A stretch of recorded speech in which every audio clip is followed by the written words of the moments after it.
Hi hello ಎಲ್ರಿಗೂ ನಮಸ್ಕಾರ. SBK Kannada YouTube ಚಾನಲ್ಗೆ ನಿಮಗೆಲ್ಲ ಸ್ವಾಗತ. 1 ಮತ್ತು 2 ದಿನಾಂಕ 2024 ಜನವರಿ 1ರ ಪ್ರಚಲಿತ ವಿದ್ಯಮಾನಗಳನ್ನು ಈ ವಿಡಿಯೋದಲ್ಲಿ ನೋಡ್ತಾ ಹೋಗೋಣ. ಮುಂಬರುವ ಎಲ್ಲ ಸ್ಪರ್ಧಾತ್ಮಕ ಪರೀಕ್ಷೆಗೆ ಈ ವಿಡಿಯೋದಲ್ಲಿ ಬರ್ತಕ್ಕಂಥ ಪ್ರಶ್ನೆ ಮತ್ತು ಉತ್ತರಗಳು ತುಂಬಾ ಅನುಕೂಲ ಆಗುತ್ತೆ. ಸೊ ವಿಡಿಯೋವನ್ನು ಸಂಪೂರ್ಣವಾಗಿ ನೋಡಿ. SBK ಕನ್ನಡ 1 ವರ್ಷದ ಕರೆಂಟ್ ಅಫೇರ್ಸ್ PDF ಔಟ್ ಆಗಿದೆ. 2023ರ 12 ತಿಂಗಳ ಪ್ರಚಲಿತ ವಿದ್ಯಮಾನಗಳು ಮುಂಬರುವ ಎಲ್ಲ ಸ್ಪರ್ಧಾತ್ಮಕ ಪರೀಕ್ಷೆಗೆ ಅನುಕೂಲ ಆಗುತ್ತೆ. ಜನವರಿ ತಿಂಗಳ ಮೊದಲ 10 ದಿನಗಳ ಕಾಲ 40% ಆಫ್ ಇರುತ್ತೆ. ₹100 ಈ ಸಾಫ್ಟ್ ಕಾಪಿಗೆ ₹60 ನೀವು ಪೇ ಮಾಡಿ ಸಾಫ್ಟ್ ಕಾಪಿಯನ್ನು ನಿಮ್ಮ ಇಮೇಲ್ ಮೂಲಕ ಪಡ್ಕೋಬಹುದು. ಇದನ್ನು ಪಡ್ಕೊಳ್ಳುವಂಥ ವಿಧಾನ ಬಹಳ ಸರಳ. 12 ತಿಂಗಳ ಪ್ರಚಲಿತ ವಿದ್ಯಮಾನಗಳು ಒಟ್ಟು 300 ಬಹುಮುಖ್ಯ ಪ್ರಶ್ನೆಗಳಿರ್ತವೆ ಮತ್ತು ವರ್ಷದ ಥೀಮ್ಸು ಡೇಟ್ಸ್ಗಳು ಕೂಡ ಅದರಲ್ಲಿ ಇನ್ಕ್ಲೂಡ್ ಆಗಿರ್ತದೆ. ಸೊ ₹60 ಇಲ್ಲಿ ಕಾಣುವಂಥ ಫೋನ್ಪೇ ID ಅಥವಾ ಗೂಗಲ್ ಪೇ ಐಡಿಗೆ ನೀವು ಪೇಮೆಂಟನ್ನು ಮಾಡಿ SBK1857@gmail.com ಅನ್ನುವಂತಹ ಇಮೇಲ್ ಐಡಿಗೆ ಆ ಸ್ಕ್ರೀನ್ಶಾಟನ್ನು ಕಳಿಸ್ಬೇಕಾಗತ್ತೆ. ಅದನ್ನು ಕಳಿಸಿದಂಥ ಸರಿಸುಮಾರು ಅರ್ಧ ಗಂಟೆಯಿಂದ 1 ಗಂಟೆ ಒಳಗಾಗಿ ನಿಮಗೆ ಸಾಫ್ಟ್ ಕಾಪಿಯನ್ನು ಕಳಿಸ್ಕೊಡಲಾಗುತ್ತೆ. ಇನ್ನು 12 ತಿಂಗಳ ಒನ್ ಲೈನರ್ ಕರೆಂಟ್ ಅಫೇರ್ಸ್ ಏನಾದ್ರು ನಿಮಗೆ ಬೇಕು ಅಂದರೆ ₹30 ಪೇ ಮಾಡಿ ಆ ಒಂದು ಸ್ಕ್ರೀನ್ಶಾಟನ್ನು ನೀವು ಕಳಿಸ್ಬೋದು. ನಿಮಗೆ ಎರಡೂ ಬೇಕು ಅಂತ ಹೇಳಿದ್ರೆ 60 + 30 ₹90 ಪೇ ಮಾಡಿ ನೀವು ಆ ಸ್ಕ್ರೀನ್ಶಾಟನ್ನು ಎರಡನ್ನು ಸೆಂಡ್ ಮಾಡಿದ್ರೆ ಅದನ್ನು ಕೂಡ ನಿಮಗೆ ಕಳಿಸ್ಕೊಡಲಾಗುತ್ತೆ. ಸೊ ಇಲ್ಲಿ ಇರುವಂಥ ಫೋನ್ಪೇ ID ಗೂಗಲ್ ಪೇ ಐಡಿಯನ್ನು ನೀವು ಯೂಸ್ ಮಾಡಿಕೊಂಡು ಪೇಮೆಂಟನ್ನು ಮಾಡ್ಬೋದು. ಜೊತೆಗೆ ಆ ಇಮೇಲ್ ಐಡಿಗೆ ಕಳಿಸುವ ಮೂಲಕ ನಿಮ್ಮ ನೋಟ್ಸನ್ನು ನೀವು ಪಡ್ಕೋಬೋದಾಗಿರ್ತದೆ.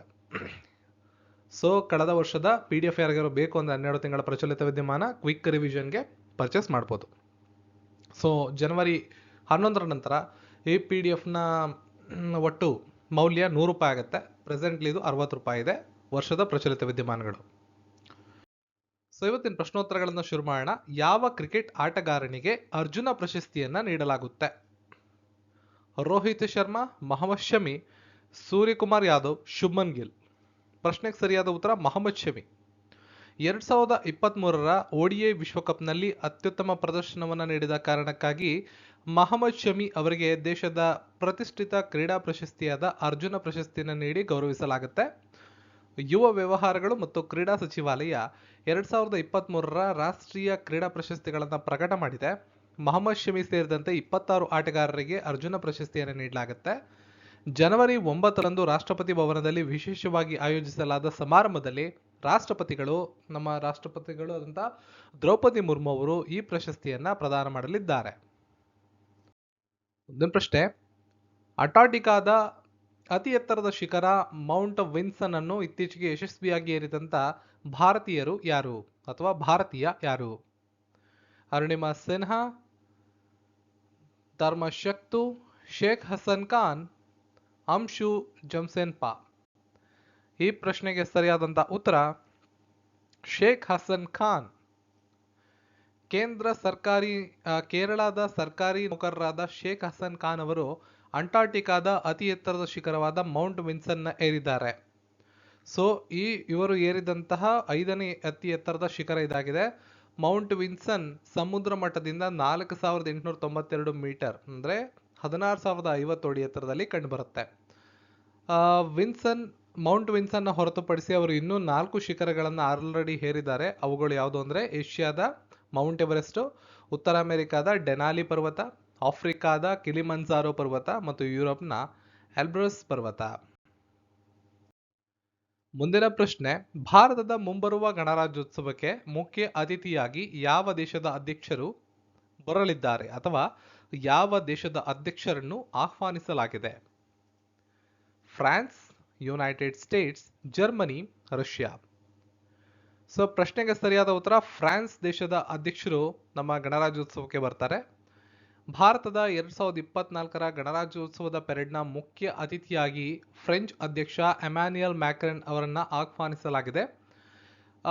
ಈ ಒಂದು ಸಂದರ್ಭದಲ್ಲಿ ಈ ಒಂದು ಸ್ಥಾನವನ್ನು ಅಲಂಕರಿಸಿದ 6ನೇ ಫ್ರೆಂಚ್ ನಾಯಕರು ಇವರಾಗ್ತಾರೆ. ಫ್ರಾನ್ಸ್ ದೇಶದ ರಾಜಧಾನಿ ಪ್ಯಾರಿಸ್ ಆಗುತ್ತೆ. ಪ್ರಧಾನಮಂತ್ರಿಗಳು ಎಲಿಜಬೆತ್ ಬೋರ್ನ್. ಅಧಿಕೃತ ಭಾಷೆ ಫ್ರೆಂಚ್. ಮುಂದಿನ ಪ್ರಶ್ನೆ, ಖೇಲೋ ಇಂಡಿಯಾ ಯೂತ್ ಗೇಮ್ಸ್ 2024 ಎಲ್ಲಿ ಆಯೋಜಿಸಲಾಗುವುದು? ರಾಜಸ್ಥಾನ, ಉತ್ತರ ಪ್ರದೇಶ, ಹರಿಯಾಣ, ತಮಿಳುನಾಡು. ಸರಿಯಾದಂಥ ಉತ್ತರ ತಮಿಳುನಾಡು. ಜನವರಿ 19ರಿಂದ ಜನವರಿ 31ರವರೆಗೆ 6ನೇ ಆವೃತ್ತಿಯ ಖೇಲೋ ಇಂಡಿಯಾ ಯೂತ್ ಗೇಮ್ಸ್ ಅನ್ನ ತಮಿಳುನಾಡಿನಲ್ಲಿ ಆಯೋಜನೆ ಮಾಡಲಾಗುತ್ತೆ. ದೇಶಾದ್ಯಂತ ತಳಮಟ್ಟದ ಕ್ರೀಡೆಗಳನ್ನು ಉತ್ತೇಜಿಸುವ ಪ್ರಮುಖ ಉಪಕ್ರಮವಾದ ಖೇಲೋ ಇಂಡಿಯಾ ಯೂತ್ ಗೇಮ್ಸ್ ಅನ್ನ ಈ ಹಿಂದೆ ದೆಹಲಿ, ಪುಣೆ, ಗೌಹಾಟಿ, ಪಂಚಕುಲ ಮತ್ತು ಭೋಪಾಲ್ನಲ್ಲಿ ಆಯೋಜನೆ ಮಾಡಿದ್ರು. ಅಂದ್ರೆ ಮೊದಲನೇ ಆವೃತ್ತಿಯನ್ನ ದೆಹಲಿಯಲ್ಲಿ, ಎರಡನೇದನ್ನ ಪುಣೆಯಲ್ಲಿ, ಮೂರನೇದ ಗೌಹಾಟಿಯಲ್ಲಿ, ನಾಲ್ಕನೇದ ಪಂಚಕುಲ, ಐದನೇದು ಭೋಪಾಲ್ನಲ್ಲಿ ಆಯೋಜನೆ ಮಾಡಲಾಗಿತ್ತು. ಮುಂಬರುವ ಆವೃತ್ತಿಯು ತಮಿಳುನಾಡಿನ 4 ರೋಮಾಂಚಕ ನಗರಗಳಲ್ಲಿ ನಡೀತದೆ. ತಮಿಳುನಾಡಿನ ಚೆನ್ನೈ, ತಿರುಚಿ, ಮಧುರೈ ಮತ್ತು ಕೊಯಂಬತ್ತೂರಿನಲ್ಲಿ ಈ ಒಂದು ಆವೃತ್ತಿಯನ್ನ ಆಯೋಜನೆ ಮಾಡಲಾಗುತ್ತೆ. ಖೇಲೋ ಇಂಡಿಯಾ ಯೂತ್ ಗೇಮ್ಸ್ ಯುವ ಪ್ರತಿಭೆಗಳಿಗೆ ತಮ್ಮ ಕೌಶಲ್ಯವನ್ನ ಪ್ರದರ್ಶನ ಮಾಡೋದಕ್ಕೆ ಹಾಗೂ ರಾಷ್ಟ್ರೀಯ ಮಟ್ಟದಲ್ಲಿ ಸ್ಪರ್ಧೆ ಮಾಡೋದಕ್ಕೆ ಇರತಕ್ಕಂಥ ಅತಿ ದೊಡ್ಡ ವೇದಿಕೆಯಾಗಿದೆ.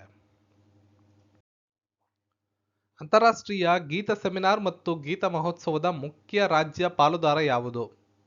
ಹರಿಯಾಣ, ಉತ್ತರ ಪ್ರದೇಶ, ಅಸ್ಸಾಂ, ಮಧ್ಯಪ್ರದೇಶ. ಸರಿಯಾದ ಉತ್ತರ ಹರಿಯಾಣ. ಭಾರತದ ಉಪಾಧ್ಯಕ್ಷರಾದ ಜಗದೀಪ್ ಧನ್ಕರ್, ಭಾರತದ ಉಪಾಧ್ಯಕ್ಷರು ಅಂದರೆ ಭಾರತದ ಉಪರಾಷ್ಟ್ರಪತಿಗಳು, ರಾಜ್ಯಸಭೆಯ ಸಭಾಪತಿಗಳು. ಜಗದೀಪ್ ಧನ್ಕರ್ ಅವರು ಹರಿಯಾಣದ ಕುರುಕ್ಷೇತ್ರದಲ್ಲಿರುವ ಬ್ರಹ್ಮ ಸರೋವರದಲ್ಲಿ ಅಂತಾರಾಷ್ಟ್ರೀಯ ಗೀತ ಸೆಮಿನಾರ್ ಮತ್ತು ಗೀತ ಮಹೋತ್ಸವವನ್ನು ಉದ್ಘಾಟನೆ ಮಾಡಿದ್ದಾರೆ. ಈ ವರ್ಷದ ಥೀಮ್ ಏನು ಅಂದರೆ ವಸುದೈವ ಕುಟುಂಬಕಂ, ಶ್ರೀಮದ್ ಭಗವದ್ಗೀತೆ ಮತ್ತು ಸಾರ್ವತ್ರಿಕ ಏಕತೆ ಅನ್ನೋದಾಗಿದೆ. ಡಿಸೆಂಬರ್ 7ರಿಂದ ಡಿಸೆಂಬರ್ 24ರವರೆಗೆ ಈ ಕಾರ್ಯಕ್ರಮ ನಡೀತು. ಈ ಕಾರ್ಯಕ್ರಮವನ್ನು ಮೊಟ್ಟ ಮೊದಲನೇ ಬಾರಿಗೆ 1989ರಲ್ಲಿ ಪ್ರಾರಂಭ ಮಾಡಲಾಯಿತು. ರಾಷ್ಟ್ರೀಯ ಹಬ್ಬ ಅಂತ 2002ನೇ ಇಸ್ವಿಯಲ್ಲಿ ಇದನ್ನ ಘೋಷಣೆ ಮಾಡಲಾಯಿತು. ಅಂತಾರಾಷ್ಟ್ರೀಯ ಸ್ಥಾನಮಾನವನ್ನು 2016ರಲ್ಲಿ ಗೀತ ಮಹೋತ್ಸವಕ್ಕೆ ನೀಡಲಾಯಿತು. ನೆಕ್ಸ್ಟ್, ಇತ್ತೀಚೆಗೆ ಸುದ್ದಿಯಲ್ಲಿದ್ದಂಥ ಜನರಲ್ ಡಾಂಗ್ ಜುನ್ ಯಾವ ದೇಶದ ರಕ್ಷಣಾ ಸಚಿವರಾಗಿದ್ದಾರೆ? ಚೀನಾ, ತೈವಾನ್, ದಕ್ಷಿಣ ಕೊರಿಯಾ, ಉತ್ತರ ಕೊರಿಯಾ. ಪ್ರಶ್ನೆಗೆ ಸರಿಯಾದ ಉತ್ತರ ಚೀನಾ. ಜನರಲ್ ಡಾಂಗ್ ಜುನ್ ಅವರು ಚೀನಾದ ಹೊಸ ರಕ್ಷಣಾ ಸಚಿವರನ್ನಾಗಿ ನೇಮಕ ಮಾಡಲಾಗಿದೆ. 62 ವರ್ಷದ ಡಾಂಗ್ ಜುನ್ ಅವರು ನೌಕಾಪಡೆಯ ಹಿನ್ನೆಲೆಯನ್ನು ಹೊಂದಿದ್ದಾರೆ ಮತ್ತು ಈ ಹಿಂದೆ ದಕ್ಷಿಣ ಮಿಲಿಟರಿ ಕಮಾಂಡ್ನ ಉಪ ಕಮಾಂಡರ್ ಆಗಿ ಕೆಲಸವನ್ನ ಮಾಡಿದ್ದಾರೆ ಹಾಗೂ ಸೂಕ್ಷ್ಮ ದಕ್ಷಿಣ ಚೀನಾ ಸಮುದ್ರದ ಪ್ರದೇಶವನ್ನ ನೋಡಿಕೊಂಡಂತ ಅನುಭವವನ್ನ ಹೊಂದಿದ್ದಾರೆ. ಚೀನಾದ ರಾಜಧಾನಿ ಬೀಜಿಂಗ್, ಅಲ್ಲಿಯ ಅಧ್ಯಕ್ಷರು ಕ್ಸಿನ್ ಜಿನ್ಪಿಂಗ್. ದಿನ ಪ್ರಶ್ನೆ, ಯುನೆಸ್ಕೋ ಅಮೂರ್ತ ಸಾಂಸ್ಕೃತಿಕ ಪರಂಪರೆಯಾದ ಮುಡಿಯಟ್ಟು ಎಂಬ ಧಾರ್ಮಿಕ ರಂಗಮಂದಿರ ಎಲ್ಲಿ ಹುಟ್ಟಿಕೊಂಡಿದೆ? ತಮಿಳುನಾಡು, ಕರ್ನಾಟಕ, ಕೇರಳ, ಆಂಧ್ರ. ಇದು ಎಲ್ಲಿ ಕಂಡು ಬರುತ್ತೆ ಅಂತ ಪ್ರಶ್ನೆ. ಸರಿಯಾದ ಉತ್ತರ ಕೇರಳ. ಮುಡಿಯಟ್ಟು ಅನ್ನೋದು ಒಂದು ಮಹತ್ವದ ಸಾಂಸ್ಕೃತಿಕ ಸಂಪ್ರದಾಯ. ಕೇರಳ ರಾಜ್ಯದಿಂದ ಇದು ಕಂಡು ಬರ್ತದೆ. ಕಾಳಿ ದೇವತೆ ಮತ್ತು ರಾಕ್ಷಸ ದಾರಿಕ ನಡುವಿನ ಪೌರಾಣಿಕ ಯುದ್ಧವನ್ನ ಇದು ರೂಪಿಸುತ್ತೆ. ಇದು ಮಾನವೀಯ ಅಮೂರ್ತ ಸಾಂಸ್ಕೃತಿಕ ಪರಂಪರೆಯಾಗಿ ಯುನೆಸ್ಕೋದ ಮಾನ್ಯತೆಯನ್ನ ಪಡೆದುಕೊಂಡಿದೆ. ಸೊ ಕೇರಳ ರಾಜ್ಯಕ್ಕೆ ಇದು ಸಂಬಂಧಪಟ್ಟಿರೋದ್ರಿಂದ ಅಲ್ಲಿಯ ಮುಖ್ಯಮಂತ್ರಿಗಳು ಪಿಣರಾಯಿ ವಿಜಯನ್ ಹಾಗೂ ರಾಜಧಾನಿ Thiruvananthapuram. Long March 11 carrier rocket ಅನ್ನ ಕೆಳಕಂಡ ಯಾವ ದೇಶ ಯಶಸ್ವಿಯಾಗಿ ಉಡಾವಣೆ ಮಾಡಿದೆ? China, Russia, United States, Japan. ಪ್ರಶ್ನೆಗೆ ಸರಿಯಾದ ಉತ್ತರ ಚೀನಾ. ಚೀನಾವು ಲಾಂಗ್ ಮಾರ್ಚ್ 11 ಕ್ಯಾರಿಯರ್ ರಾಕೆಟ್ ಅನ್ನ ಗುವಾಂಗ್ಟಾಂಗ್ ಪ್ರಾಂತ್ಯದ ಯಾಂಗ್ಝಿ ಜಿಯಾಂಗ್ನ ನೀರಿನ ಮೇಲೆ ಯಶಸ್ವಿಯಾಗಿ ಉಡಾವಣೆಯನ್ನ ಮಾಡಿದೆ. ಬಾಹ್ಯಾಕಾಶ ವಿಜ್ಞಾನ ಮತ್ತು ತಾಂತ್ರಿಕ ಪ್ರಯೋಗಗಳಿಗಾಗಿ 3 ಉಪಗ್ರಹಗಳನ್ನು ಕಕ್ಷೆಗೆ ಇಳಿಸಲಾಗಿದೆ. ಚೀನಾದ ಬಗ್ಗೆ ಆಲ್ರೆಡಿ ನೋಡಿದ್ದೀರಾ, ಅಲ್ಲಿ ಅಧ್ಯಕ್ಷರು ಕ್ಸಿನ್ ಜಿನ್ಪಿಂಗ್ ಮತ್ತು ರಾಜಧಾನಿ ಬೀಜಿಂಗ್. ಸೊ ಚೀನಾದ ಕರೆಂಟ್ ಅಫೇರ್ಸ್ಗಳನ್ನು ನೀವು ನೋಟ್ ಮಾಡಿ ಇಟ್ಕೋಬೇಕು. ಅಂತಾರಾಷ್ಟ್ರೀಯ ಪ್ರಚಲಿತ ವಿದ್ಯಮಾನಗಳಲ್ಲಿ ಅತಿ ಹೆಚ್ಚು ಬಾರಿ ಇವರ ಬಗ್ಗೆ ಪ್ರಶ್ನೆಗಳನ್ನು ಕೇಳಲಾಗುತ್ತೆ. ಇದಿಷ್ಟು ಇವತ್ತಿನ ವಿಡಿಯೋ. ಈ ಮಾಹಿತಿಗಳು ನಿಮ್ಗೆ ಯೂಸ್ಫುಲ್ ಅನ್ಸಿದ್ರೆ ವಿಡಿಯೋನ ಲೈಕ್ ಮಾಡಿ, ಶೇರ್ ಮಾಡಿ, ಚಾನಲ್ನ ಸಬ್ಸ್ಕ್ರೈಬ್ ಮಾಡಿ. ಟೆಲಿಗ್ರಾಮಲ್ಲಿ, ಇನ್ಸ್ಟಾಗ್ರಾಮಲ್ಲಿ, ಯೂಟ್ಯೂಬಲ್ಲಿ SPK ಕನ್ನಡ ಅಂತ ಸರ್ಚ್ ಮಾಡಿ ಜಾಯ್ನ್ ಆಗಿ ಫಾಲೋ ಮಾಡ್ಬೋದು. ಇನ್ನು ವರ್ಷದ ಪ್ರಚಲಿತ ವಿದ್ಯಮಾನಗಳು ಹಾಗೂ ಒನ್ಲೈನರ್ಗಳ ನೋಟ್ಸ್ಗಳು ಏನಾದ್ರು ಬೇಕು ಅಂದರೆ ಟೆಲಿಗ್ರಾಮ್ಗೆ ಜಾಯ್ನ್ ಆಗಿ ನೀವು ಪಡ್ಕೋಬೋದು.